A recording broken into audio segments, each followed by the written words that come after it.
Do you have a paranormal encounter you'd like to share with us? Send us an email with your story for a chance of it being featured on Weird World. The following incident occurred in Texas during the fall of 1994.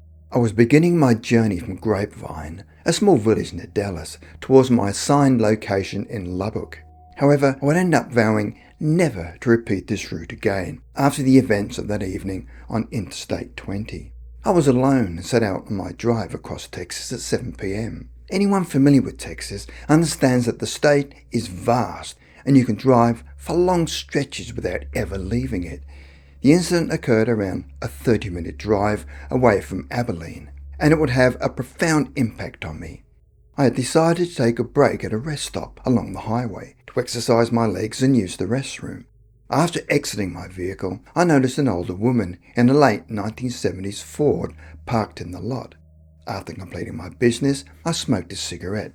I noticed the woman was still sitting in her car. I approached and tapped on the window, which took her by surprise, and asked if she was all right, if she needed assistance. She smiled and told me that her tyre was flat and that her battery had drained while waiting. I inquired if she had a spare tyre, to which she said no, and so I asked if anyone was coming to get her. She said her daughter was supposed to, but it had already been several hours. She mentioned that she was on her way to Abilene. As I was already heading in that direction, I offered to give her a ride. She broke into tears and gratefully accepted. As we set out towards Abilene, we struck up a casual conversation. I shared with her that I was a member of the Air Force and was en route to Lubbock, to which she expressed her hope that I would have a pleasant experience. I observed that she kept glancing at the rearview mirror, so I asked if she had any reservations about me giving her a ride. She smiled and assured me that everything was fine, and that she was just grateful that someone had stopped. We finally arrived at her home in a small neighbourhood just outside of the city. She graciously thanked me for the ride and handed me a piece of paper with a phone number on it. She asked that I contact her when I reached my destination to let her know that I'd arrived safely. I thanked her and told her that I would call her in the morning, as it would be late by the time I reached my destination. I arrived at Reese Air Force Base that evening and checked into the on-base hotel. I freshened up with a shower and went to bed. The following morning I got dressed and set out to locate my unit headquarters. I was preoccupied with all the tasks ahead and didn't give much thought to the previous night. It wasn't until 2 weeks later that I stumbled upon the scrap of paper with the phone number. Guilt washed all over me as I remembered my promise to call her, so I set aside my work obligations and made the call. Upon dialing the number, a young woman answered. I asked to speak with Sandy, but the woman on the line said she didn't know anyone by that name.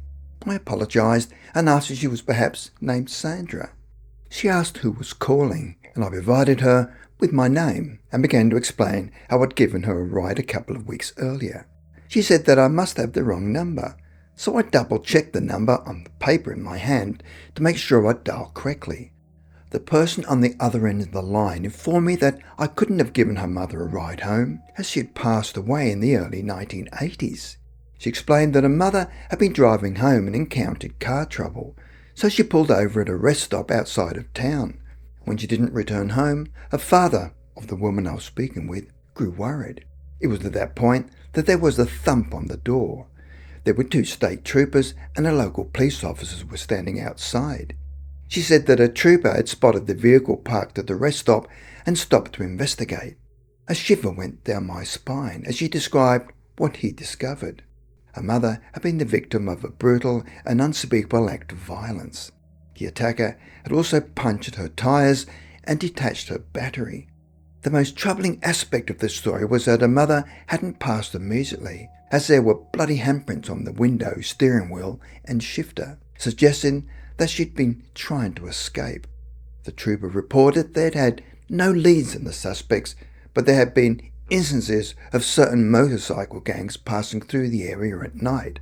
I provided as much information as I could remember about her car and the woman's appearance and clothing. She didn't appear old enough to have a grown child my age. It was at this point when the daughter broke down in tears and asked me not to call again. A few days later, I received orders to report to the squadron commander and headed over to our building. As soon as I arrived, my captain summoned me to his office and began questioning me about my residing address, the date and the time I'd driven in, and the route I had taken. We proceeded to a briefing room where my commanding officer and a Texas Ranger and state trooper were waiting. I introduced myself and took a seat. They began by rehashing the same questions that my captain had previously discussed with me, and why I had made a call to the number and spoken with this woman. I provided as detailed and clear an explanation as I could. Once he'd finished taking notes, the Ranger suggested a cigarette break. My commanding officer excused himself, and the captain and 2 officers and I stepped outside to the designated smoking area. It was there that the Ranger revealed that he'd been the trooper who had discovered the car in the early 1980s. He stated that the only reason he'd come today was because of the specific details that had come up in my phone call to the daughter. The trooper added that they had received other calls about a stranded woman every so often, but when they arrived, they never found anything. It should be noted that the lack of specific timeframes is intentional, and that I have chosen to exclude them due to the sensitive nature of those events. Be cautious when offering assistance, as not everyone is who they appear to be.